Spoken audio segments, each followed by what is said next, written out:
मैं जिला कमेटी के सचिव से अनुरोध करूंगा कि खुशहाल जी से कि वो राजनीतिक स्थिति पर जो है अपनी बात रखें। खुशहाल जी। तो ये जो आज की बैठक है ब्रांच की, और अभी 4 दिन पहले ही हमारी जो है लोकल कमेटी की बैठक हुई थी जो इधर में, इसके अंदर ही ब्रांच की बैठक हो चुके थे, तय की थी, और तब आज यहाँ पर बैठक बुलाई है। अभी जो ये साल है ये हमारा कॉन्फ्रेंसों का साल चल रहा है। हमारा लोकल कॉन्फ्रेंस आपको पता है अभी नवंबर 5 को हुआ था यहाँ पे चौंतला में, और उसके बाद हमारे जिला का जो संवेदन है वो बाली चौकी में हुआ था मंडी में। राज्य का संवेदन हमारा अक्टूबर महीने में लास्ट में जो है ये नवंबर के लास्ट में शिमला में था। और अभी जो हमारा राष्ट्रीय अधिवेशन होगा, राष्ट्रीय महासम्मेलन, वो होना है तमिलनाडु के मदुरई में अप्रैल के महीने में। तो हमारी पार्टी के अंदर ये निरंतर प्रक्रिया है कि हर 3 साल के बाद हम अपने संवेदन करते हैं, और एक संवेदन और दूसरे संवेदन के बीच में जो पिछले संवेदन के जो हमारे फैसले हैं कि हमने क्या क्या काम करने हैं, क्या मुद्दे उठाने हैं, और हमारे देश के अंदर क्या राजनीति चल रही है, और उसके साथ साथ ये कि आगे बढ़ने के लिए हमारे को क्या क्या काम करने हैं, संगठनात्मक स्तर पर क्या काम करने हैं, वो हम फैसला लेते हैं अपने सम्मेलनों में। और जब दूसरा सम्मेलन होता है तो हम उसकी समीक्षा करते हैं कि जो हमने कार्य निर्धारित किया पिछले सम्मेलन के अंदर उस पर जो है क्या प्रगति हमने की है। और उसी के साथ हम पूरी दुनिया का, देश का, या जिस राज्य का सम्मेलन है या जिस क्षेत्र का संवेदन है वहाँ की परिस्थिति का आंकलन करते हैं कि क्या परिस्थिति है, राजनीतिक स्थिति क्या है, और दूसरी पॉलिटिकल पार्टी की हालत क्या है, जो नीतियां चल रही है उसका क्या असर पड़ रहा है, और कैसे हम जो है उन नीतियों का विरोध करते हुए जो है आगे बढ़ सकते हैं और अपनी पार्टी को जो है मजबूत कर सकते हैं। ये हम उन सम्मेलनों में तय करते हैं। तो ये जो सम्मेलन है हमारा ये मई अप्रैल महीने में मदुरई में होगा तमिलनाडु में। और एक और प्रक्रिया हमारी पार्टी के अंदर, ये हमारी पार्टी जो है मार्क्सवादी कम्युनिस्ट पार्टी, उसके अंदर कोई भी स्थायी मेंबरशिप नहीं होती है। क्योंकि एक बार मेंबर बन गए तो उम्र भर के लिए मेंबर हो गए, ऐसा नहीं है। हमारी पार्टी में मेंबरशिप 1 साल की होती है और हर साल उस मेंबरशिप का नवीनीकरण होता है। ऐसा इसलिए होता है क्योंकि हमारी जो पार्टी है उसका उद्देश्य है इस देश के अंदर क्रांति लाना। यानी कि क्रांति का मतलब ये है, हमारा ये मानना है कि आज जो राज व्यवस्था है वो राज व्यवस्था कुछ लोगों के हाथ में है। पूंजीपति बड़े भूस्वामी का राज है जिसका नेतृत्व और बड़ा पूंजीपति टाटा बिरला कभी थे, आज अंबानी अदानी है, वो है, और उनका भी सांठ गांठ है अंतरराष्ट्रीय पूंजी के साथ। ये एक वर्ग है जिस वर्ग का हमारे देश की सत्ता के ऊपर कब्जा है। तो जो कांग्रेस है, भाजपा है या दूसरी पार्टियां, ये उसी वर्ग की पार्टियां हैं। इसलिए जब जब ये सत्ता में आती हैं तो अपने वर्ग के हितों को आगे ले जाने की जो नीतियां अपनाती हैं, और हमारी जो पार्टी है वो इस वर्ग का राज खत्म करके यहाँ पर मजदूर किसान का राज लाना चाहते हैं। और इसीलिए जो हमारी पार्टी है, हम हमेशा बोलते हैं कि हमारी पार्टी मजदूर, किसान, गरीब, दलित, पिछड़ा उसकी पार्टी है, क्योंकि हम उसी का राज इस देश के अंदर लाना चाहते हैं। उसके लिए हम वो क्रांति लाना चाहते हैं। तो अब ये जो कम्युनिस्ट पार्टी है उसकी मेंबरशिप आज दे दी और पूरी उम्र भर भी दे दी, तो तब तो ऐसा होगा कि हाँ जी हर कोई आ जाएगा पार्टी के अंदर, कि आज भाजपा में डुबकी लगा दी, कल कांग्रेस में लगा दी, परसों आ गए, चौथे वहां पे चले गए। तो ऐसे लोग तो नहीं चाहिए ना। ये तो है इतनी संख्या बल दिखाना हमने कहीं, क्योंकि जब हमने व्यवस्था परिवर्तन करना है, व्यवस्था परिवर्तन सूत्र वाला नहीं व्यवस्था परिवर्तन की जो आमूल चूल परिवर्तन है समाज के अंदर वो करना है, तो तब जो है यहाँ पर क्रांतिकारी ही लोग चाहिए इस पार्टी के अंदर, हर किसी की यहाँ पे जरूरत नहीं है। तो तब ये जो मेंबरशिप हर साल विलीनीकरण होता है, इसमें हम आकलन करते हैं मेंबरशिप हर मेंबर का कि पिछले 1 साल में क्या पार्टी के प्रति ईमानदार रहे, क्या पार्टी के फैसलों का पालन किया, कोई डिसिप्लिन को उल्लंघन तो नहीं किया, या फिर ऐसा तो नहीं कि हमारी पार्टी में भी हाजिर लग रही है और कहीं दूसरी पार्टी के साथ भी सांठ-गांठ है, या जब चुनाव आता है तो दूसरी पार्टी का प्रचार शुरू कर देते हैं कहीं पर और अपनी पार्टी के खिलाफ शुरू कर देते हैं, या फिर कोई आंदोलन है उसमें जो है क्या बोलते हैं उसमें दगा दे देता है कोई, तो तब उसको कम्युनिस्ट पार्टी में रहने की जरूरत नहीं होती, तब उसको मेंबरशिप नहीं देते हैं अगले साल। ये प्रक्रिया पूरे देश में होती है, ऐसा नहीं कि जोगिंद्रनगर या चौंधला में। तो जो हम लोग हैं जिनको कई कई साल हो गए इस पार्टी में आए हुए, हमारी भी मेंबरशिप हर साल होती है। जरूरी है कि आज हम बड़े बड़े एक्टिव हैं और 2 साल बाद भी हम ऐसे होंगे तो हमारा भी अंकलन होता है, तो तब भी मेंबरशिप जो है दी जाती है। तो अभी हमारी पार्टी ने तय किया है राज्य ने कि भी जो मेंबरशिप नवीनीकरण है वो हर साल पिछड़ जाता है हमारा, इस बार उसको हर हालत में 15 मार्च से पहले पूरा करना है पूरे प्रदेश में। फिर उसको हम जो है यहाँ से लोक कमेटी को जाएगा, लोक कमेटी उसको कंपाइल करके जिला कमेटी को भेजेगी, जिला से राज्य को जाती है मेंबरशिप, राज्य से फिर केंद्र को जाती है दिल्ली को। और जो मेंबरशिप फीस है 5 रुपया, वो भी सारी की सारी जो मेंबरशिप फीस है वो ऑल इंडिया सेंट्रल यानी कि केंद्रीय कमेटी को जाती है दिल्ली कम्युनिस्ट पार्टी की मेंबरशिप है। तो तब हमने जो है मीटिंग रखी थी कि हम अभी फरवरी महीने में जो अपने ब्रांचों के सारे नवीनीकरण कर देंगे, और कुछ और भी फैसले कि हर महीने ब्रांच की बैठक होनी चाहिए जैसा पार्टी का निर्णय है। तो तब ये बैठक आज रखी गई थी। और जो आज के हालात है देश के वो आप सबके सामने हैं।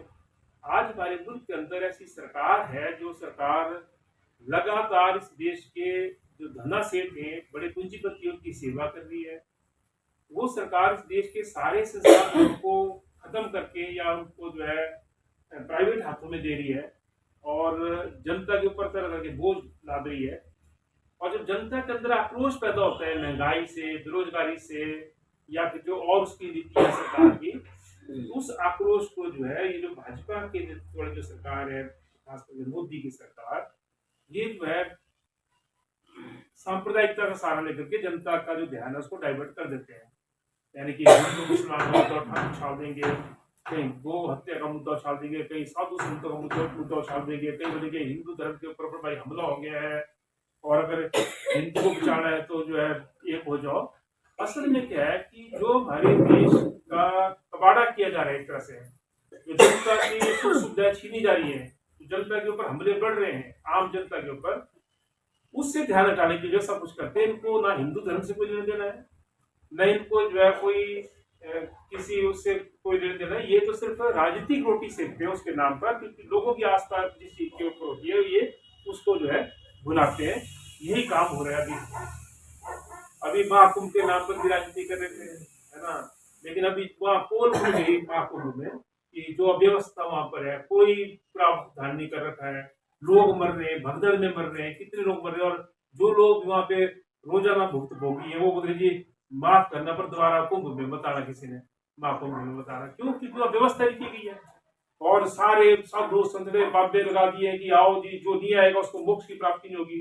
एक वो बलित्रा और जो बाबा करो बागेश्वर धाम वालों है ना फ्रॉड, वो बोल रहे जी जो वहां मारे गए उनको तो वो तो मोक्ष प्राप्त हो गया उनको तो, है ना। तो फिर जो शंकराचार्य हिंदू धर्म के बहुत बड़े, उन्होंने बोला कि मोक्ष प्राप्त हो, तेरे को देते हैं धक्का वाले, तेरे को क्यों मिले मोक्ष भी, है ना। तो ये वहां पर चल रहा है सारा। लेकिन हकीकत ये है कि ये जो सरकार है ये देश की जनता का चूमर निकाल रही है, नंबर एक। दूसरा, अभी पिछले कल ही सरकार का बजट आया है, केंद्र सरकार का, जो निर्मला सीतारमण जो वित्त मंत्री उसने रखा। तो जो बजट है अगर आप उसको ढंग से अगर देखेंगे तो ये बजट जो है आंकड़ों में तो ये बड़ा भारी उसका प्रचार कर रहे हैं कि जी बड़ा भारी कुछ कर दिया हमने, इसमें गरीबों के लिए दिया, वो दे दिया।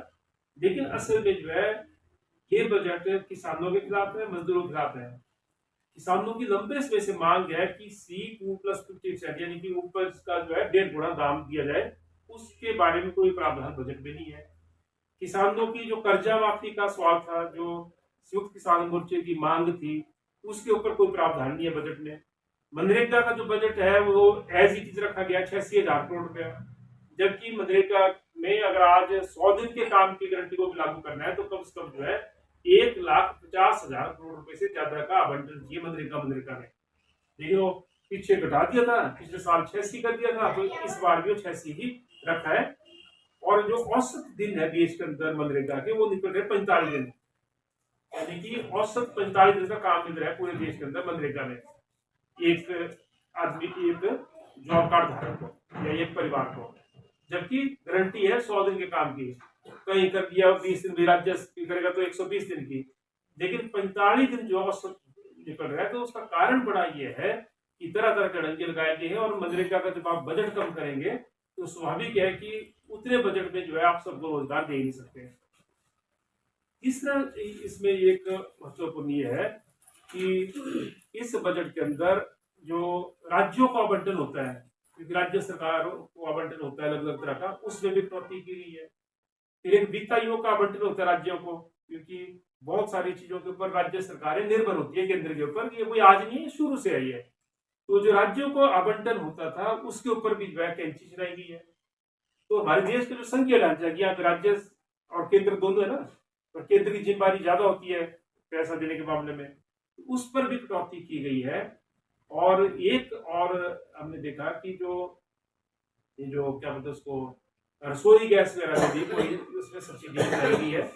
और साथ में रोजगार सृजन यानी कि नए रोजगार पैदा करने के लिए भी इस बजट में कोई प्रावधान नहीं है। तो कुल मिलाकर देखें हम तो ये जो बजट है ये आम जनता को दिया है, इसमें अमीरों को फूल बांटे गए हैं, गरीबों को जो कांटे बांटे गए, उसके अलावा ये कुछ नहीं है। तो हमारी पार्टी का आह्वान आया कि 5 तारीख को इसके मुद्दे पर जो है पूरे देश में जगह जगह, और संयुक्त किसान मोर्चे का आह्वान है कि इसमें प्रदर्शन किए जाए। वो भी हम तय करेंगे क्या कब करना अपने। तीसरी बात यह है कि जो हिमाचल प्रदेश में सरकार है कांग्रेस पार्टी की सुख के नेतृत्व में, वो सरकार भी बड़े बाइटों के साथ सत्ता में आई थी और उसने 10 गारंटियां गिनाई थी कि अगर हम सत्ता में आएंगे तो 10 गारंटियां गिनाई उन्होंने कि हम ओपीएस लागू करेंगे, हम महिलाओं को जो है 1500 रुपये की मासिक पेंशन देंगे। उसके साथ साथ जो है 8 गारंटियां और थी। तो पहली गारंटी इन्होंने जो है एक लागू की, वो कर्मचारियों को पेंशन की, लेकिन वो भी पूरी तरह से लागू नहीं की है। अभी भी जो बिजली बोर्ड का कर्मचारी है, निगमों के कर्मचारी हैं, उनको जो ओपीएस नहीं दी गई है। इवन जो ये पंचायत सेक्रेटरी वगैरह जो जिला परिषद कैडर के जो कर्मचारी हैं, इनको भी जो है ओपीएस नहीं मिल रही है। दूसरा, जो महिलाओं को 1500 की गारंटी थी, उस पर भी कई तरह के डंगे लगाए गए और अभी फाइनली बोला गया कि जी हाँ किसी को लग गई है तो ग्राम पंचायतों को भेज दिया कि इसका जो वेरिफिकेशन करेंगे कि सही आया है आवेदन की नहीं आए। तो वो भी अभी जो है लटका हुआ, पहले शुरू कर दी थी कुछ जगह, तो पूरे प्रदेश में शुरू कर दी थी, और अभी वो उस पर भी जो है कई तरह के डंगे हैं। और जो सुखू सरकार है वो भी उन्हीं नीतियों को लागू कर दिया प्रदेश के अंदर जिनको पिछली भाजपा सरकार लागू कर रही थी। कोई फर्क नहीं है, कोई फर्क नहीं है उसमें। और इसीलिए जो है आज आप देखते होंगे कि अलग अलग विभागों के अंदर कर्मचारियों का टोटा है, नई भर्तियां हो नहीं रही है। आईपीएच में आउटसोर्स में जो है वो भर्तियां की जाती है, कहीं पर एमटीडब्ल्यू के नाम से, कहीं किसी और नाम से। तो अभी भी आईपीएच में कुछ इंटरव्यू हुए, लेकिन जिस पैमाने पर भर्ती होनी चाहिए वो भर्ती हिमाचल में हो रही है। दूसरा, बिजली से सब्सिडी घटाई है इन्होंने, कम की है। तो आने वाले दिनों में जो है बिजली महंगी होने वाली है, हो भी गई है। फिर ये मोदी की तरह जो है बोल रहे हैं कि ये सब्सिडी छोड़ दो, आप खुद छोड़ दो, तो जो कर्मचारी हैं जो पेंशन लेते हैं उनको नहीं मिलेगी सब्सिडी। लेकिन बिजली सब्सिडी की सबको है, हर तरह की सब्सिडी की जरूरत आम लोगों को है ना।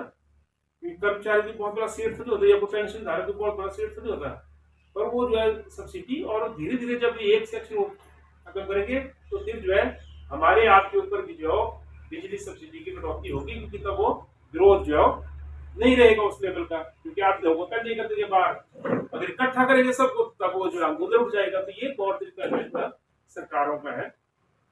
और यहाँ पर भी आप देखते हैं योजना के अंदर कि सारे के सारे काम ठप पड़े हैं। आईपीएच में जो पाइपें बीजेपी की सरकार के दौरान खरीदी गई थी, वो कहाँ किसके घर में लगी कोई पता नहीं हो, कुछ तो उसी वक्त बिक गई हो महेंद्र सिंह के होते होते।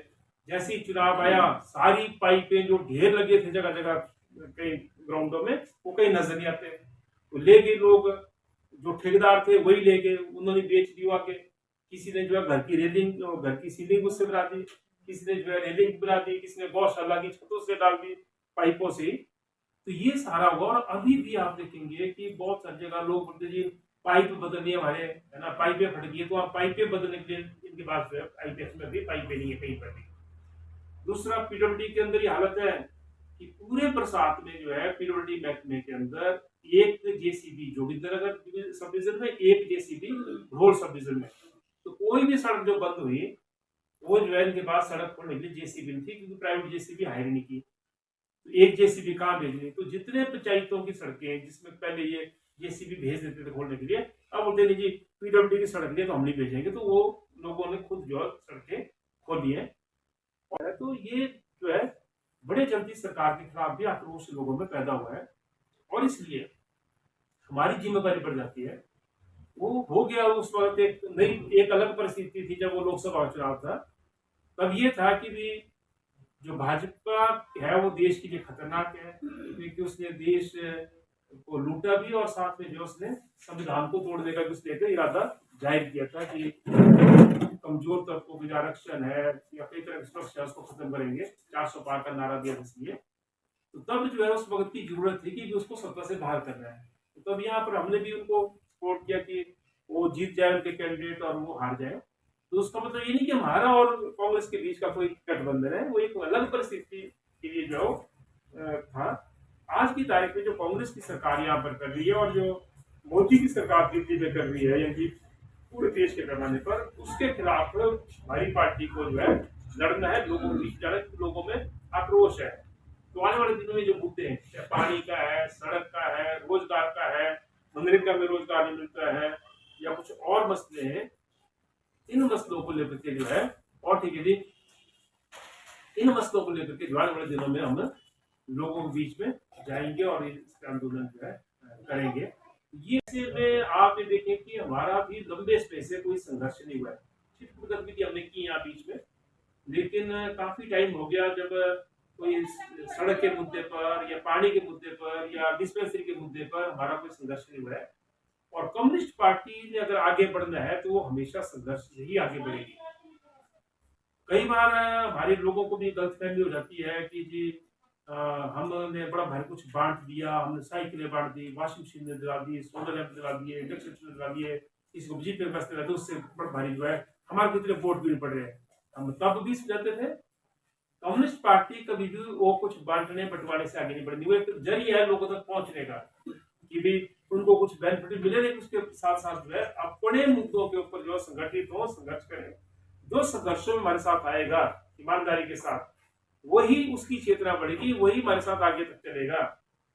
जो आएगा सिर्फ साइकिल के लिए, सोलर लैंप के लिए, इंडक्शन चूल्हे के लिए, उसको आप ये नहीं सोचोगे हमारा वोटर हो गया ये या कोई हमारा सपोर्टर हो गया ये। वो तो सिर्फ जो है उस पर्टिकुलर स्थिति का फायदा उठाने के लिए आपके पास आता है। तो ये हमारी जिम्मेवारी है, और अगर हम नहीं कर पाए तो हमारी नालायकी है कि हम जो है लोगों को मुद्दों के आधार पर संघर्षों में नहीं डाल पाए। जिन संघर्षों में आकर के उनकी चेतना बढ़नी थी, वो काम हमारा था ना, उनका थोड़ी था।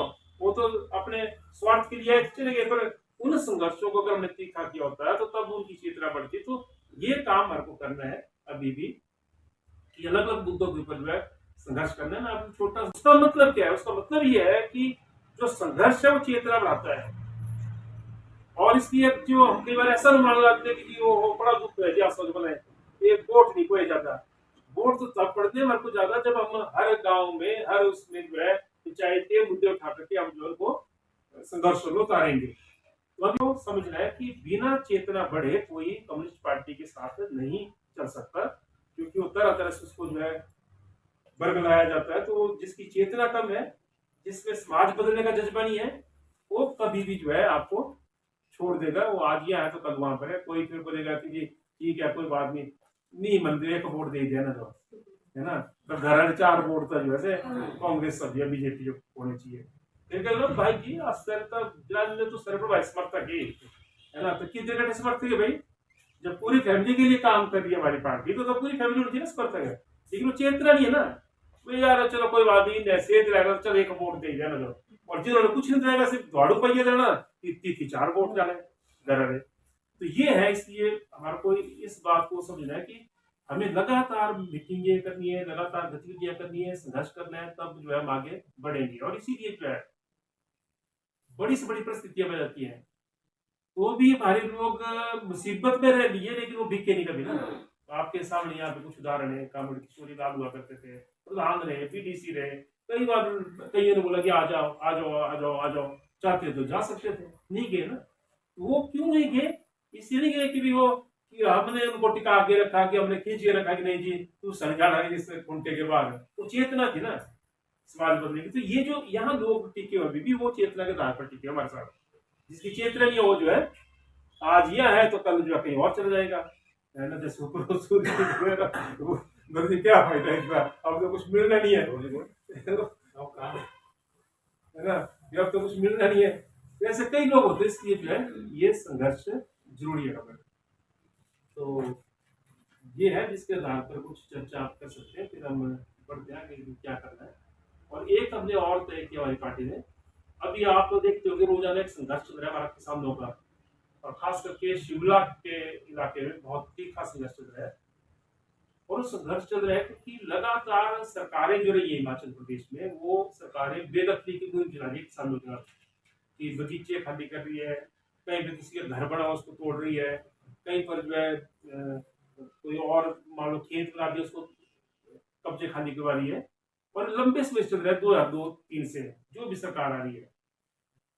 और हाई कोर्ट भी ऐसे निर्णय देता है बार बार कि हाँ जी जिसका कब्जा है जहां पर कब्जा भी, कल परसों आप एक कह रहा हो वायरल हो रहा है वो खबर कि जहां जहां कब्जे है भी, चाहे वो सड़क किनारे है, चाहे वो जंगल में है, चाहे कहीं पर भी है, उन सारे कब्जों को जो है छुड़वाओ, वन महकमा भी जाए, राजस्व विभाग जाए, पुलिस जाए, उसको छुड़वाओ। ये हाई कोर्ट का आदेश दे दिया। लेकिन हाई कोर्ट वैसे तो न्यायिक प्रक्रिया के आधार पर आदेश देता है, और जो दूसरे लोग हैं वो भी मतलब जो पुलिस से तर्क देते हैं, लेकिन हमारे लिए जमीन जो है एक जीने का एक मसला है। और ये जो जमीन है ये पहले भी संघर्षों से हासिल की है। एक समय था जब सन 66 के बाद सन 80 तक हिमाचल प्रदेश के अंदर 9 तोड़ मिलता था, पट्टे मिलते थे, या किसी के पास बंजर जमीन है उसको दे दी जाती थी, है ना भी, जहाँ कोई तुम्हारा है, कई बार वो पट्टा चढ़ गया उसके नाम ऊपर धार में ढांक में, लेकिन वो उसको बोला कि यहाँ कर दो खेती बाड़ी। तो आज चौथी पीढ़ी उसकी खेती बाड़ी कर रही है, और उसको बोलते हैं कि ये जो है अवैध कब्जा आपका, तो उसको हम सहन नहीं कर सकते। ठीक है जी। तो इस तरीके से जो आज बेदखली हो रही है जगह जगह, तो हमारी पार्टी, हमारा ये किसान सभा लड़ाई लड़ रही है कि जमीन के जो कब्जे उनको नियमित किया जाए। और किसान ऐसा होता है कि उस हर किसान का कब्जा है। ज्यादातर जगह क्या है, यहाँ तो मैं कह नहीं सकता चौधरा के इलाके में, पर ज्यादातर जगह क्या होता है कि हमेशा लोग जो मकान है वो कहाँ बनाते थे, जो सरकारी भूमि है, मैं अपना खेत नहीं नष्ट करना, जब खेती बाड़ी ज्यादा होती थी किनारे में करते थे, और वो जो किनारे में मकान बनाए गए जगह वो जो है जमीन उनके नाम पे नहीं है। तो जो चार पीढ़ियों से लोग रह रहे हैं, बाप दादा परदादा, उससे पहले से, उनको आज बेदखल किया जा रहा है। ये बेदखली सब जगह होनी है, ये है जो असली बात है, हमारे यहाँ पर भी होनी है, और सबके कब्जे कहीं ना कहीं। तो ये जो चीज है इसको लेकर के हमने एक अधिवेशन करना है, तो हम पहले उसकी 4 तारीख सोच रहे थे, पर 5 को क्योंकि प्रोटेस्ट भी है, ये बजट वाला भी, तो उस दिन भी कर सकते हैं हम।